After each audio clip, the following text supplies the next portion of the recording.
Bonjour à vous tous, mettez-vous. Ok, je pense que...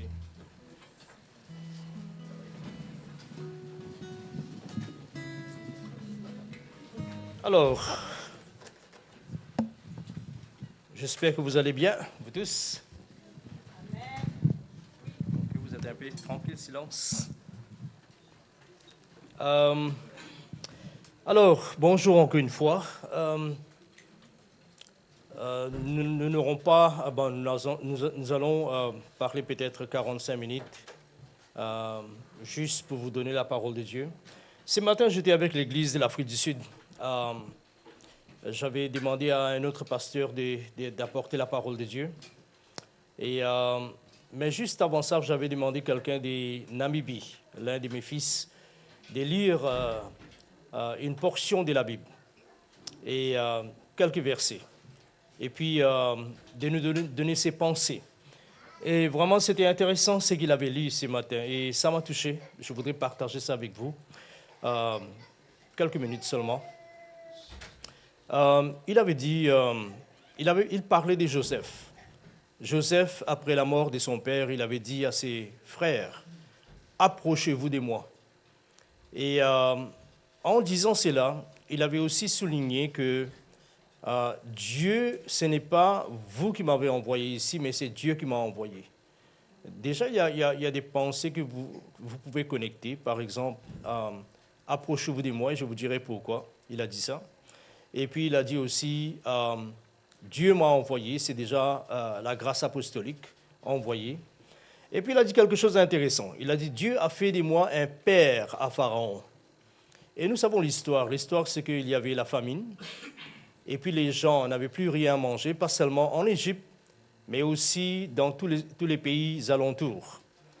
Et la chose intéressante, c'est que Dieu avait un plan pour pouvoir aux besoins dans le milieu de la famine. Et la façon qu'il allait faire est très, très importante. Enfin, ce n'est pas ce que les frères lisaient, ce qu'il a dit. Moi, je suis en train d'extrapoler un peu, disons, mes pensées dans ces versets. Et pour que Dieu puisse nourrir et sauver les mondes d'autrefois, il a placé Joseph comme un père au-dessus de Pharaon. Et c'est lui qui a désigné, on peut dire, il a planifié des magasins, disons, mettre des blés et tout ça à côté pour prendre soin du pays. Et la Bible nous dit dans l'histoire qu'il a sauvé non seulement l'Égypte, mais aussi sa propre famille qui était venue de loin, ses frères, et finalement tous sont revenus en Égypte. Et c'est extraordinaire parce que je pense que Dieu place, c'est une bonne chose que nous apprenons aujourd'hui dans l'Église, que nos leaders ne sont pas seulement, comme nous appelons par des titres, pasteurs ou ceci, cela. Ça peut être leur grâce, comme cela peut-être n'est pas même leur grâce. Parce que tout le monde qui se tient devant ne sont pas pasteurs. Pasteur, ce n'est pas un titre. Il a donné les uns comme apôtres, prophètes, docteurs, pasteurs, évangélistes. Ce sont des grâces que Dieu donne. Donc, quelqu'un qui a cette grâce pastorale, ce n'est pas nécessairement celui qui conduit l'Église. Vous voyez, mais c'est celui à qui Dieu a donné cette grâce. Et en dehors de tout ça, Dieu a placé des pères avec des grâces. Et quand ils sont positionnés et que nous savons comment nous approcher, comme Joseph a dit, approchez-vous de moi. Vous voyez, ce n'est pas tellement de moi la personne, comme s'il était quelqu'un. Parce que nous tous, nous savons que notre source est en Dieu, n'est-ce pas? Ce n'est pas dans les hommes. Vous voyez? Mais nous savons aussi que Dieu met des gens au-devant de nous afin que nous pouvons les connaître mieux et aussi marcher dans ses voies et avoir accès à ces ressources. Et ça, c'était vraiment quelque chose qui m'a fait penser ce matin. C'était intéressant. Alors, vous êtes là avec vos Bibles. Laissez-moi voir vos Bibles. Okay? Parce que nous sommes un peuple. Les musulmans nous appellent le peuple du livre. Alors, voilà, il y a des Bibles. Et aujourd'hui, je vois que personne n'a une Bible. Bon, quelques-uns peut-être. Et surtout, ce sont des gens qui sont sérieux dans les Seigneurs. Mais la plupart, vous avez ça dans les téléphones et vous n'êtes pas moins sérieux.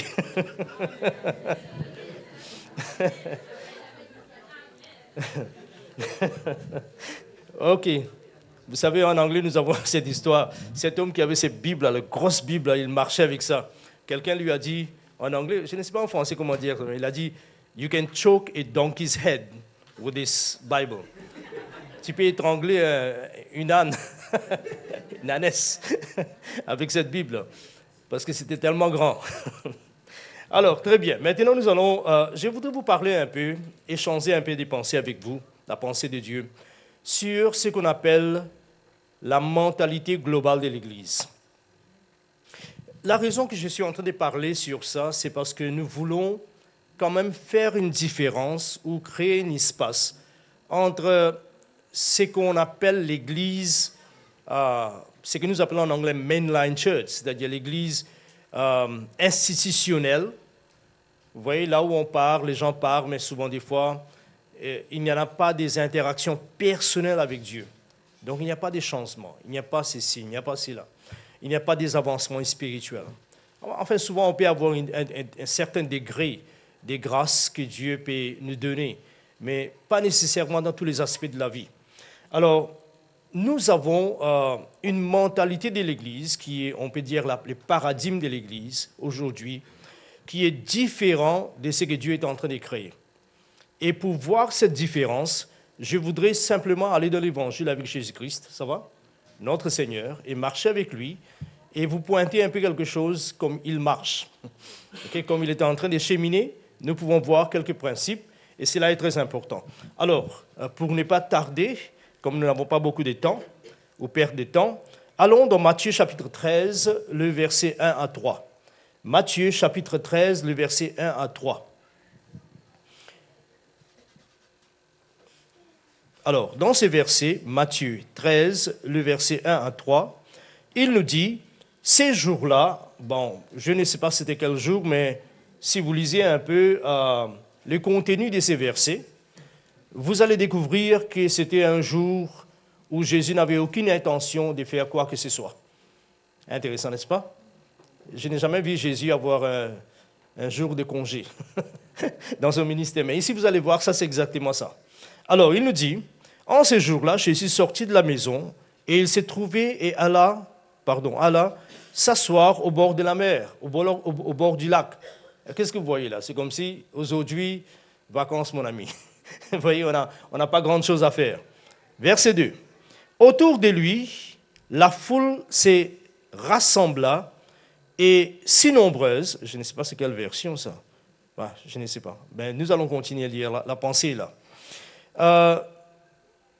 Et quand il est monté dans un bateau, je pense que c'est une version traduite ou quelque chose, il s'y assit, la foule s'est tenue sur le rivage, il prit la parole et leur dit, il leur parla en forme de parabole, en leur disant, un semeur sortit pour s'aimer. Alors, si nous regardons quelque chose d'intéressant ici, il y a deux réactions très très fortes de la part de Jésus envers la foule. Okay, la première réaction est tellement prévisible parce que quand il voit la foule, il était assis, il n'avait aucun plan. Il est sorti de la maison et comme il était à Capernaum, dans la région de Galilée, il vient au bord de la mer, il est assis. Peut-être il regardait un peu, je ne sais pas combien de temps, peut-être 1 heure du temps ou 30 minutes ou 20 minutes. Il regardait un peu les oiseaux s'envoler et puis les vagues de la mer. Et soudainement, il a commencé à voir que les gens venaient. La foule commençait à s'assembler. Et la Bible nous dit, c'est là qu'il a réagi. Ce qu'il a fait, la Bible nous dit, il a approché des pêcheurs qui étaient sortis de leur barque. Il les a demandé qu'on lui amène un peu au fond pour qu'il puisse enseigner les gens. Donc, première réaction. Dès que Jésus voit la foule, qu'est-ce qu'il fait? Il les bénit. D'accord? Il les bénit parce qu'il va parler et nous savons très bien, quand Jésus termine sa prédication, les aveugles viendront, les boiteux viendront et il va guérir tout le monde. Ça, c'est la première réaction de Jésus. Mais la deuxième réaction de Jésus n'est pas aussi visible, à moins que l'Esprit de Dieu nous montre un peu qu'est-ce qui se passe. Alors, la première chose qui est importante, qui est intéressant de voir, c'est comment il réagit, comment il bénit. Et comme vous le savez que souvent des fois, si vous comparez la foule avec les disciples, vous verrez que la foule a reçu plus de miracles que les disciples. Je pense que, qu'est-ce que les disciples ont... Bon, quels sont les miracles qu'ils ont reçus? Peut-être la belle-mère de Pierre. C'est la seule personne. Et elle n'était pas paralysée, elle avait la fièvre. Vous voyez, ce ne sont pas des grands miracles. Mais c'était simplement... c'est le seul moment que les disciples ont bénéficié de quelque chose de surnaturel de la part de Jésus. C'était ça. Il n'y en avait pas autre moment. Mais la foule, chaque fois que Jésus voit la foule, et parfois il passait, il restait chez lui, et les gens venaient. La Bible nous dit que vers, je ne sais pas, toute la nuit, il a imposé le main, il guérissait chaque personne. Il faut souligner ça. Chaque personne. Donc la foule était les bénéficiaires de toutes les interventions divines. Ou divines. Divines. Toutes les interventions divines. Vous voyez, la foule était les bénéficiaires. Mais les côtés négatifs, c'est ce que je voudrais vous faire voir maintenant. Maintenant, si nous lisons toujours le même chapitre, Matthieu, et nous lisons le verset, donnez-moi un instant que j'ouvre ma Bible ici, chapitre 13, à partir du verset, voilà, ok.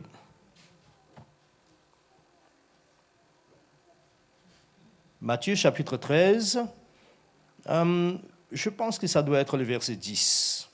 Voilà, le verset 10. Les disciples s'approchèrent et lui dirent, « Pourquoi leur parles-tu en parabole ?» Ça, c'est toujours dans le même chapitre. Jésus leur répondit, « Parce qu'il vous a été donné de connaître les mystères du royaume des cieux et que cela ne leur a pas été donné. » Gardez votre Bible ouverte, là, juste dans cette portion. Qu'est-ce que la Bible nous dit? Quelque part, quand il a prêché et tout ça, les disciples sont venus vers lui. Ils ont dit, mais Seigneur, nous savons que dès que tu vois la foule, tu les bénis. Dès que tu vois la foule, tu les guéris. Ou guérisses. Dès que tu vois un besoin, tu fais un miracle. Mais pourquoi leur parles-tu en parabole? C'est là que nous pouvons voir une clé dans la mentalité de Jésus concernant l'Église d'aujourd'hui. Ok? Alors, qu'est-ce qu'il a fait? Il les a dit, il a répondu à ces questions. La question, c'était, pourquoi parles-tu avec ces gens en parabole? N'est-ce pas? Ça, c'était la question. Restez avec moi. Je ne vais pas être longtemps. Ok? Alors, pourquoi leur parles-tu en parabole? Ça, c'est la question. Il va répondre à cette question en deux tranches. La première, il dit, parce qu'il n'a pas été donné à eux de connaître les mystères du royaume. Ça, c'est intéressant. Ce sont des gens qui expérimentent des guérisons, des délivrances, des miracles. Les démons poussent des cris et sortent. Et Jésus dit, pour eux, il faut les bénir et les renvoyer à la maison. Mais les mystères du royaume n'ont pas été donnés à eux.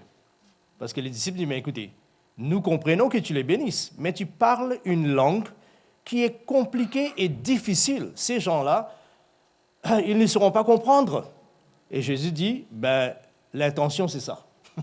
L'intention, c'est qu'ils ne comprennent pas. Pour eux, gloire à Dieu, bénissez-les. Qu'ils poussent des cris, ils rendent témoignage, trouvent des miracles. Et attendez, je ne suis pas contre les miracles, attention. Je suis en train de vous montrer quelques pensées que vous voyez déjà vous-même dans l'Écriture, n'est-ce pas? Alors, revenons à ces versets. Alors il nous dit, Jésus leur répondit, parce qu'il vous a été donné de connaître, donc cela a été donné aux disciples, mais non pas à la foule. OK? Et puis, Jésus continue avec la deuxième pensée. Mais juste avant ça, je voudrais toucher une pensée ou un mot. Les mots « donner », c'est un mot intéressant. Parce que les mots « donner », c'est les mots « didomie » en grec, qui signifie « vous donnez quelque chose à quelqu'un après avoir évalué la personne ». Vous comprenez cela? Donc, vous donnez un boulot à quelqu'un après l'interview. Et dans l'interview, il y a, je ne sais pas, certains compagnons des tranches d'interview, vous partez à telle personne, il fait l'interview, et puis on vous appelle encore une fois, vous allez quelque part, et il y a une autre personne qui fait aussi l'interview. Donc tout cela, c'est seulement pour analyser, est-ce que vous êtes capable de faire ce travail? D'accord? Et ici, Jésus dit que cela ne leur a pas été donné. Donc, dans le sens que c'est comme si Dieu a analysé, parce que c'est déjà fait. C'est déjà... Donc, on est d'accord. Ces gens-là, ils ne méritent pas qu'on leur donne les mystères du royaume. Ces personnes-là ne sont pas qualifiées qu'on leur donne les mystères du royaume. Pour eux, faites les miracles, bénissez ces gens-là et renvoyez-les à la maison. Est-ce qu'il y a des églises pareilles aujourd'hui? Hein? Oui ou non? Il y a. Matin au soir, nous avons des miracles. Vous voyez? Mais les royaumes de Dieu, ils ne touchent pas. Vous comprenez cela? Et le royaume de Dieu, je ne parle pas de la manifestation de la puissance du royaume, qui peut être guérison aussi. Je ne parle pas de ça. Je parle les dessins, les plans, en anglais, c'est the purposes. Qu'est-ce que c'est quoi ça? Purposes. Les buts du royaume. Les buts du royaume n'est pas donné à eux. Les bénédictions du royaume, ils les reçoivent. Vous comprenez cela? Alors, c'est là que nous voyons qu'il est intéressant de voir comment est-ce que Jésus répond. Il dit, c'est comme si Dieu a fait une évaluation mondiale, globale. Et il dit, ça, ce sont les groupes disqualifiés, et ça, ce sont les groupes qui sont qualifiés. Très peu de gens, les disciples, il vous a été donné, dit Dieu, mais pas à eux, et ne sont pas bénéficiaires de ces grâces. Ok, ça c'est la première chose. La deuxième partie que nous pouvons lire encore une fois dans Matthieu. Ah, le temps passe. Matthieu, verset 12, il nous dit, chapitre 13, le verset 12, « Car on donnera à celui qui a. » Ah, voilà un autre mot intéressant. Ah, voilà. On donnera à celui qui a, et il sera dans l'abondance, mais à celui qui n'a pas, on ôtera même ce qu'il a. Alors là, ça devient dangereux. Vous voyez, c'est comme si vous allez dans un culte et puis vous revenez vide de toute l'onction et de toute grâce. Ouais, parce qu'il y a quelque chose qui se passe là-bas que vous n'avez aucune idée. Alors, Jésus continue dans le verset 13. « C'est pourquoi je leur parle en parabole. » Voilà la réponse de Jésus. « Parce qu'en voyant, ils ne voient point. Qu'en entendant, ils n'entendent ni ne comprennent. Et pourrait s'accomplir cette prophétie d'Ésaïe. Vous entendrez de vos oreilles et vous ne comprendrez point. Vous regarderez de vos yeux et vous ne verrez point. Car le cœur de ce peuple, ça c'est le même peuple qui fait miracle, qui bénissent, vous voyez, qui reçoivent de grandes grâces. Il dit, car le cœur de ce peuple est devenu quoi? Insensible. Il dit, ils ont endurci leurs oreilles. Mais si vous les regardez comme ça, ce sont des foules qui sont en train de bousculer pour être dans ce lieu-là où Jésus est. Et l'apparence peut nous tromper parce qu'au fond, ils ne sont jamais prêts pour aller plus loin que ça. Ils ne sont jamais prêts pour donner leur vie aux choses du royaume.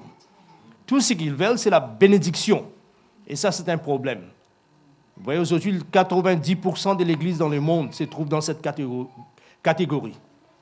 Ouais, alors, nous sommes en train d'analyser un peu et nous allons voir en simplicité quels sont les traits de la foule qu'on peut comparer avec les églises qui existent aujourd'hui. Et ce n'est pas une critique. Ça, ce n'est pas pour les autres, c'est pour vous, afin que vous pouvez sortir de ces groupes et positionner devant Dieu pour faire sa volonté. Vous comprenez cela? Ça, c'est très simple. Ce n'est pas une critique. C'est pour vous aider afin que vous pouvez toucher les choses du royaume et ne pas être là quelque part. Ok. Alors, voilà ce que Jésus a dit. Donc, Jésus a bien expliqué la deuxième raison pourquoi il parle en parabole.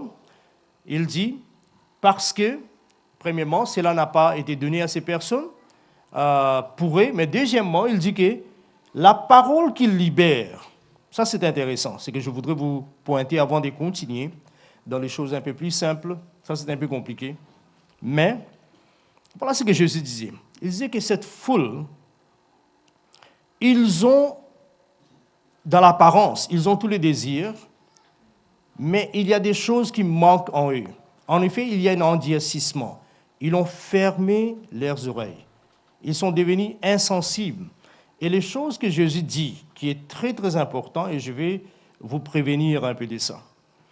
Il dit que je leur parle en parabole, afin que même ce qu'ils ont, leur sera maintenant enlevé. Okay, alors qu'est-ce qu'il voulait dire? Qu'est-ce que cela signifie? Cela signifie que si quelqu'un a une grâce, a une parole, a certaines fonctionnalités dans lesquelles il les fait très bien, il y a une présence de Dieu. Cette personne-là, il vient vers une parole que Dieu libère maintenant. Il a fait ça peut-être 20 ans. Il est en succès.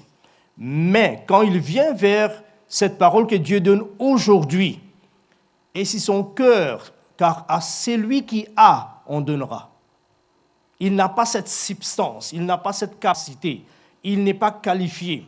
Qu'est-ce qui se passe? Il a dit, mais à celui qui n'a pas cette capacité, on notera même ce qu'il a.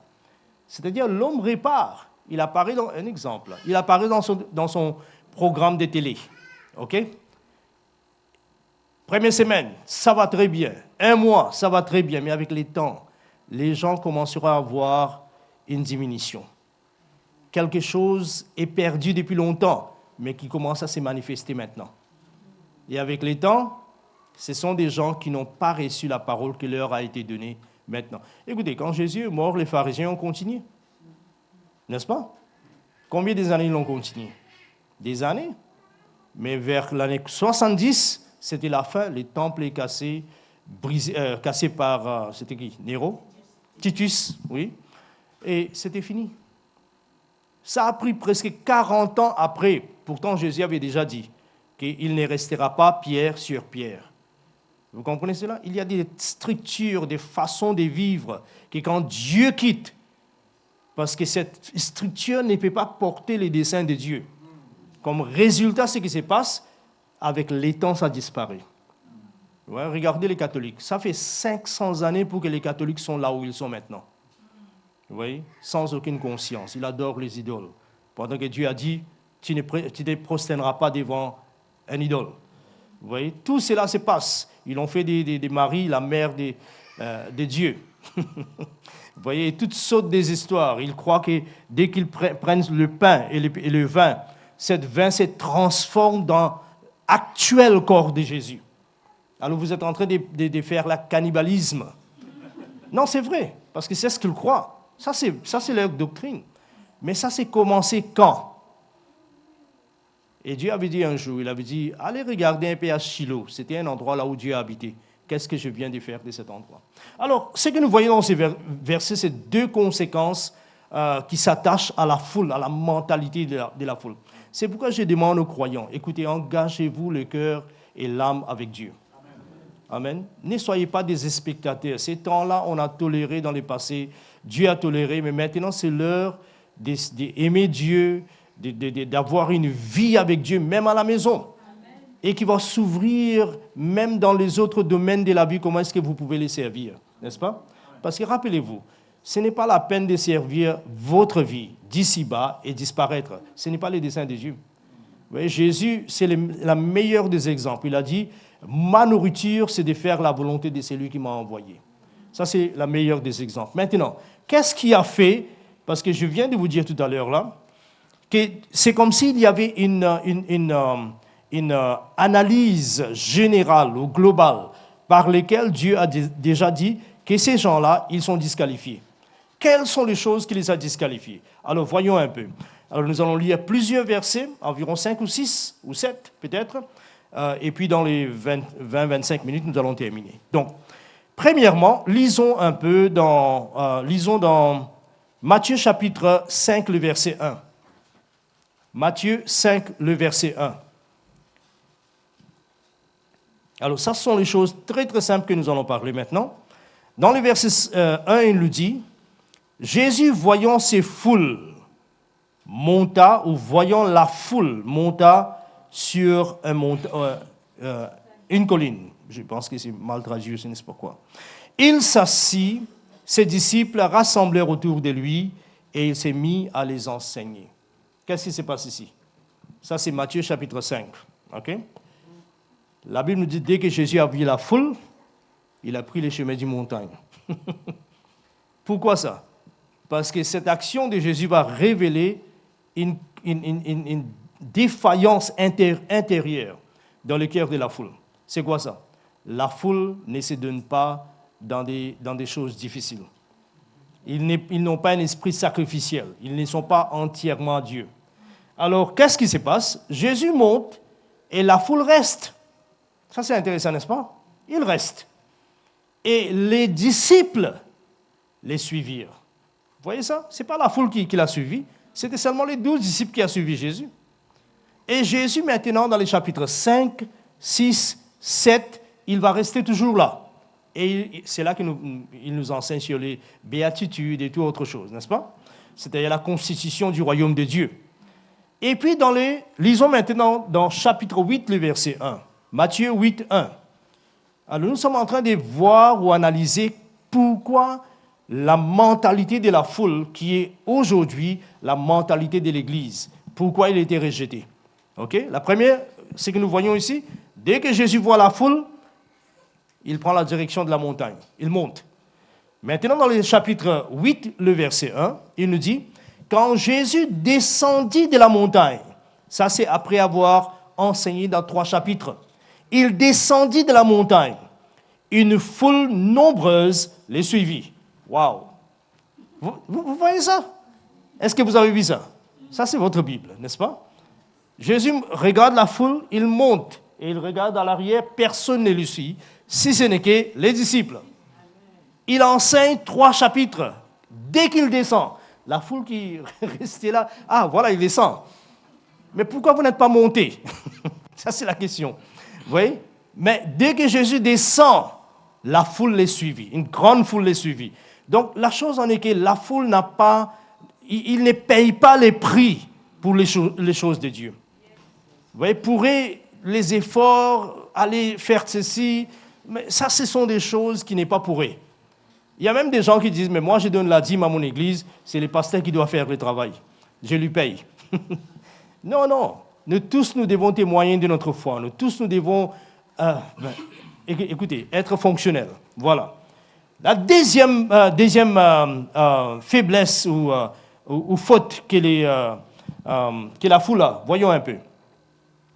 Dans les chapitres, Matthieu toujours, chapitre 7, le verset 28. La première, c'est que ce n'est pas un peuple qui paye les prix. Ils ne sont pas sacrificiels. Vous comprenez ça? C'est ça. Deuxième, dans Matthieu chapitre 7, le verset 28, et nous sommes en train de voir pourquoi ils étaient rejetés. Il nous dit, lorsque Jésus eut achevé ses paroles, les foules s'étonnèrent de son enseignement. Et puis dans chapitre 9, je vais lire simplement, vous pouvez prendre note, Matthieu 9, 33, il nous dit, après que le démon a été chassé, l'émier parla, et les foules étaient dans l'étonnement et disaient, on n'a jamais vu rien de pareil en Israël. Ces 2 versets nous enseignent quelque chose, nous disent quelque chose concernant la mentalité de la foule. C'est quoi ça? C'est un groupe de gens qui cherchent continuellement l'excitation. Vous voyez? On peut dire une foi sensationnelle. Voilà. Est-ce que vous avez vu des gens comme ça? Hein? Qui cherchent toujours des sensations. Tel pasteur, vous savez, nous avons un problème aux États-Unis. On nous dit que chaque 2 ans à 3 ans, l'église entière, les grandes églises que vous voyez là, changent. Et le problème, c'est quoi? Vous ne voyez jamais quand ils changent. Pourquoi? Parce que quand les gens entrent, ils entrent par une grande porte et il y a une grande porte à l'arrière.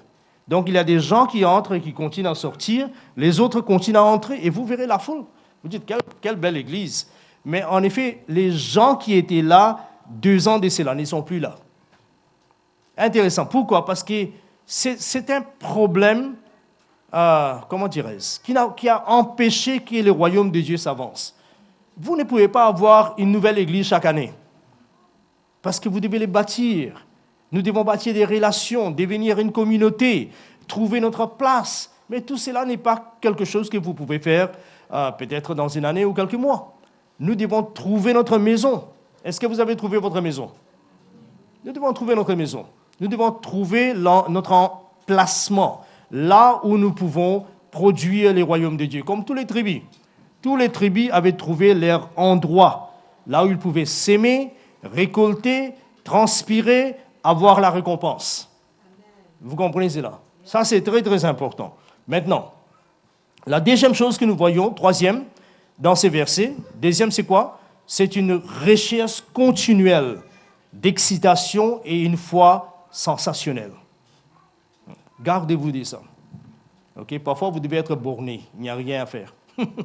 Faites quelque chose qui n'est pas aussi excitant. Vous voyez? Quelqu'un m'a dit qu'il faut garder nos téléphones 1 heure de temps loin de nous, tous les jours.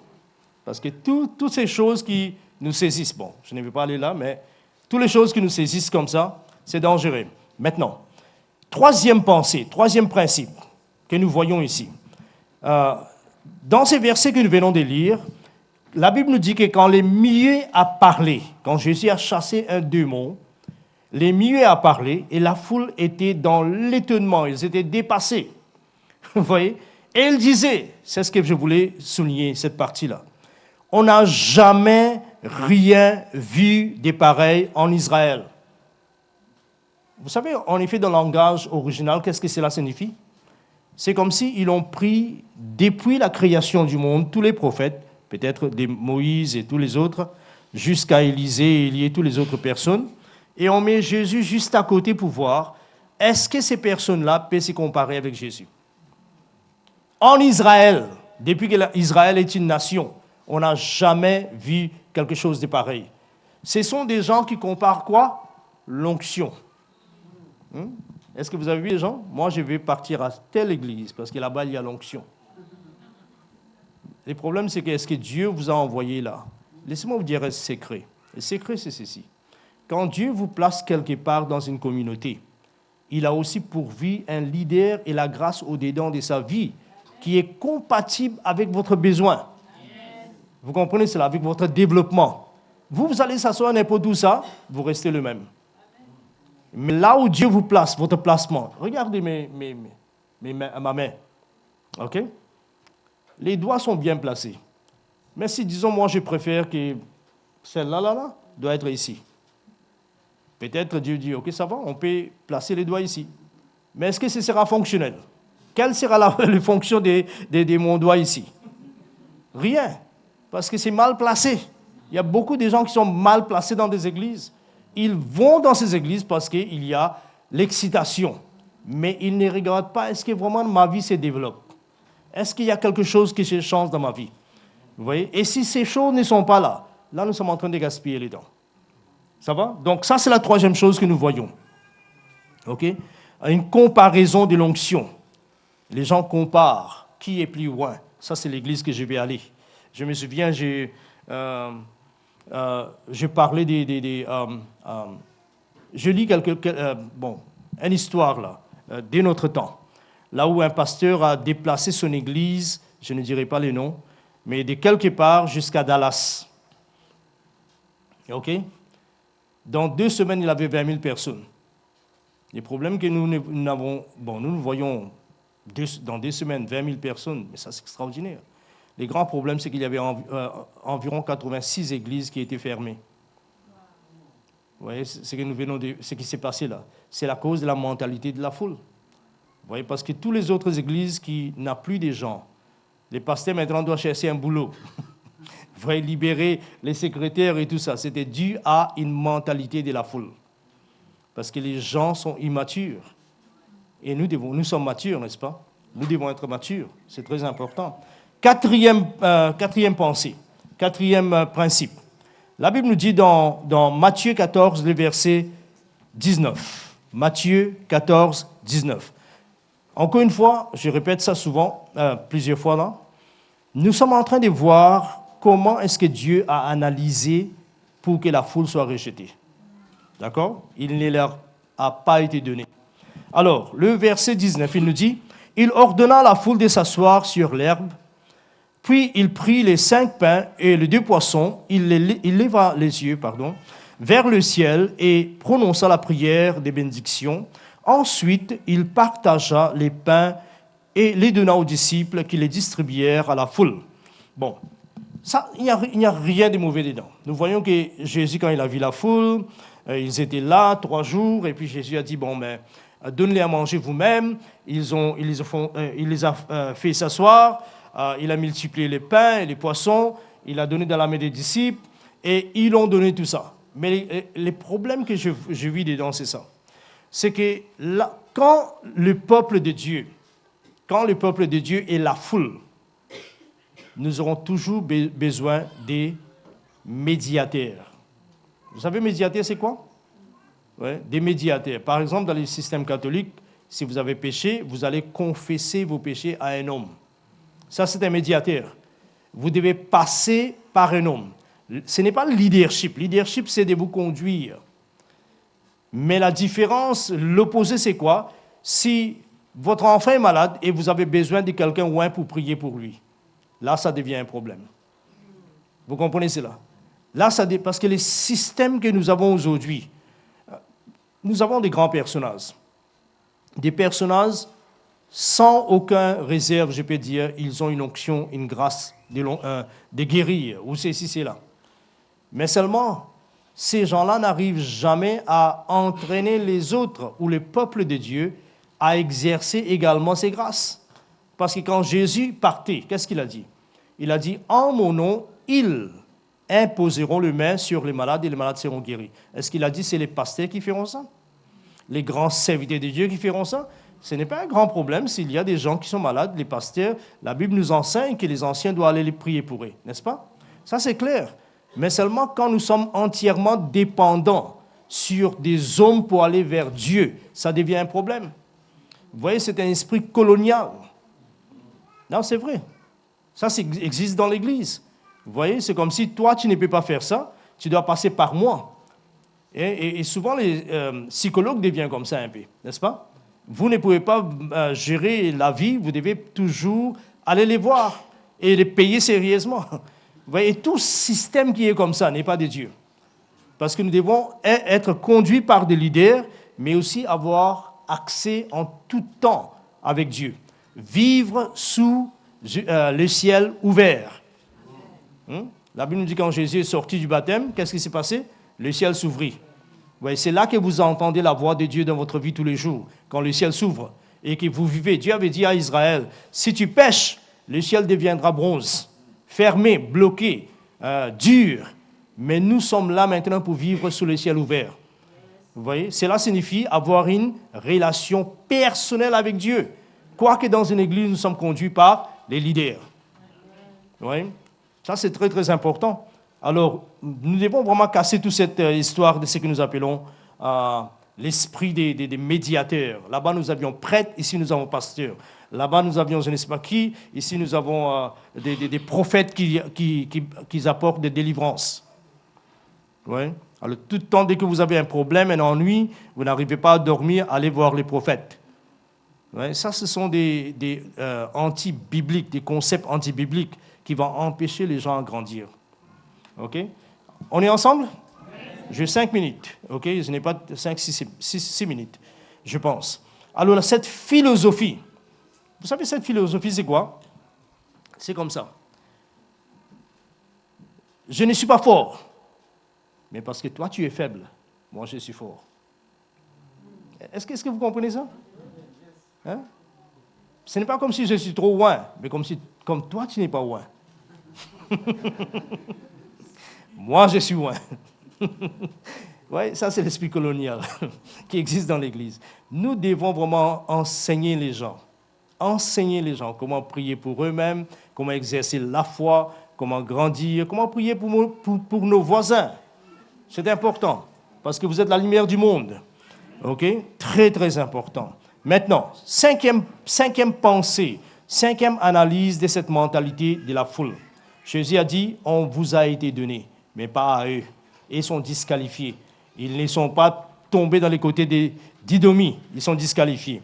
Cinquième, nous allons lire dans Luc chapitre 29, Luc 11, 29. 11, 29. il nous dit dans Luc 11, 29, comme la foule croissait autour de lui, il dit, les gens de notre temps sont mauvais. Vraiment, ça c'est vraiment mal. Je ne sais pas si c'est quelle version. Moi, je pense que c'est version Semeur, oui. Comme la foule croissait autour de lui, il dit, les gens de notre temps sont mauvais.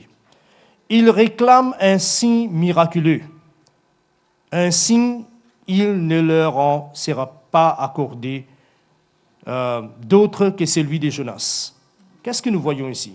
Jésus, je vais vous mettre dans cette image-là. Disons, Jésus est assis ici avec ses disciples. Il parle. Et il regarde, il y a 25 personnes là. Intéressant. Rappelez-vous, la foule augmentée. La foule, c'est déjà un grand nombre de gens, n'est-ce pas?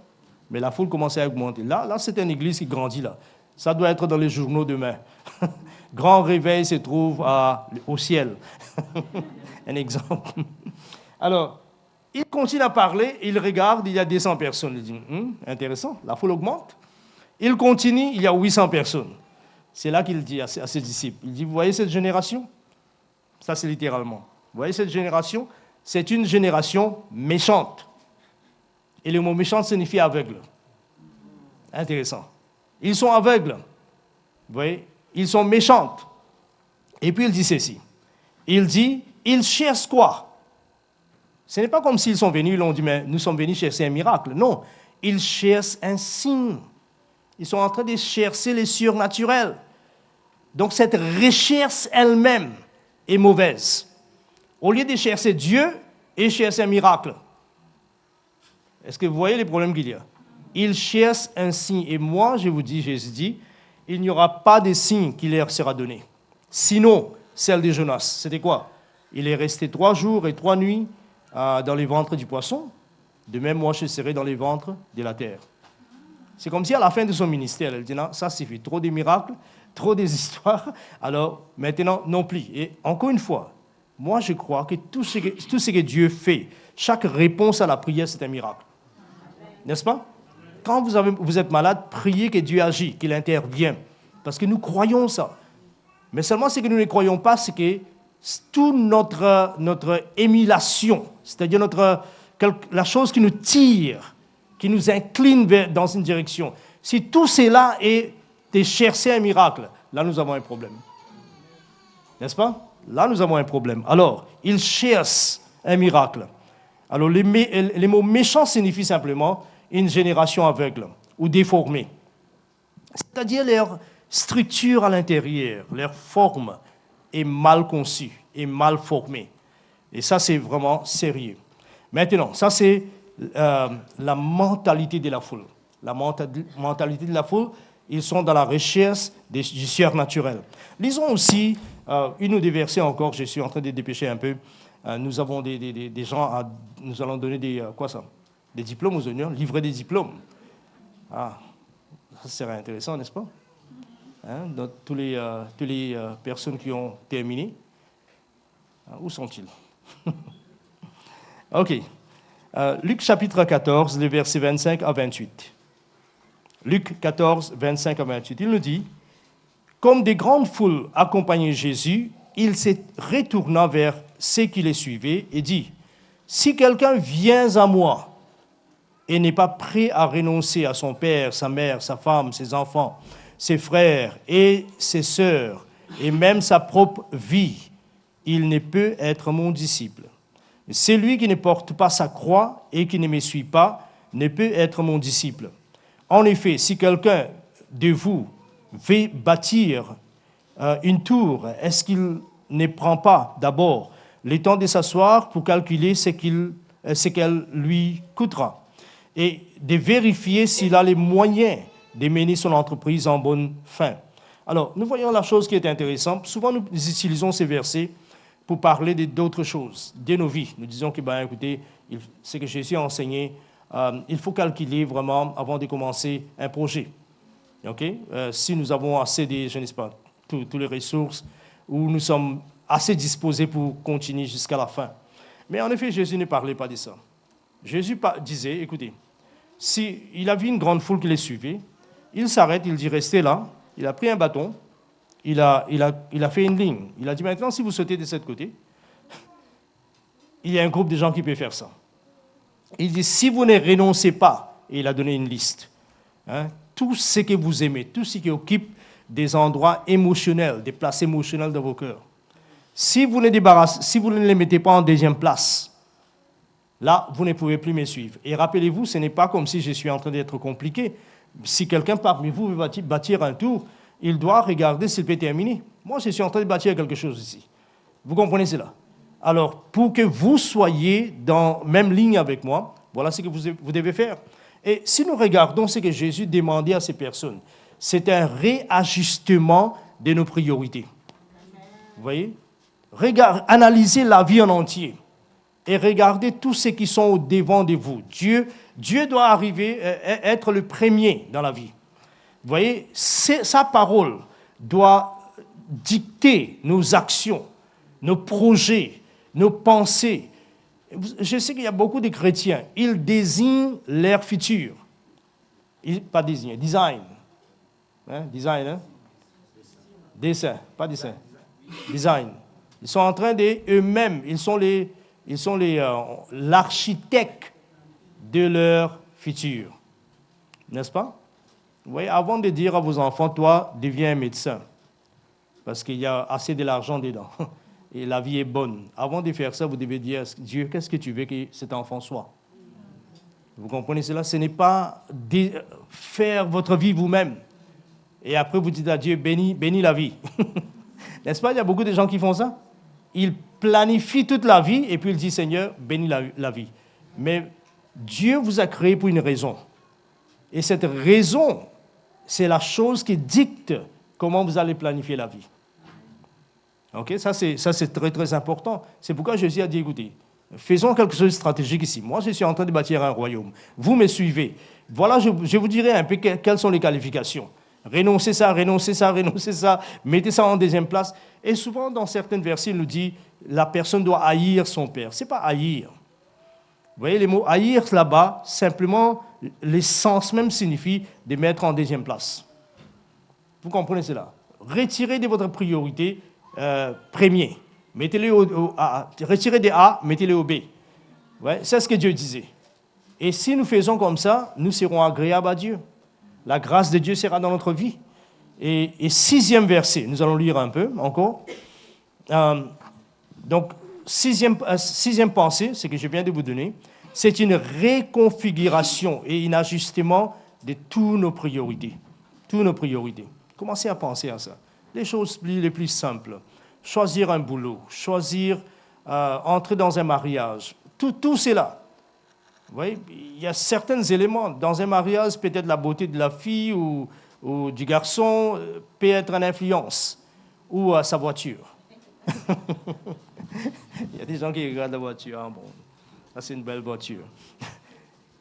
Vous comprenez, tout cela ne peut pas être des éléments ou des principes qui dictent. N'est-ce pas? Ce qui doit dicter, c'est les principes de la parole de Dieu. Vous voyez? Et ce que vous pensez, est-ce que cette personne sera un bon partenaire de la vie dans ce cheminement que je vais faire avec Dieu? Ok? Est-ce que la personne sera une bonne personne? Vous voyez? Alors, ça, c'est très, très important. Et finalement, c'est là que je termine parce que j'ai déjà fait mon 45 minutes. Finalement, lisons Luc chapitre 12, les versets 54 et 55. 54 et 55.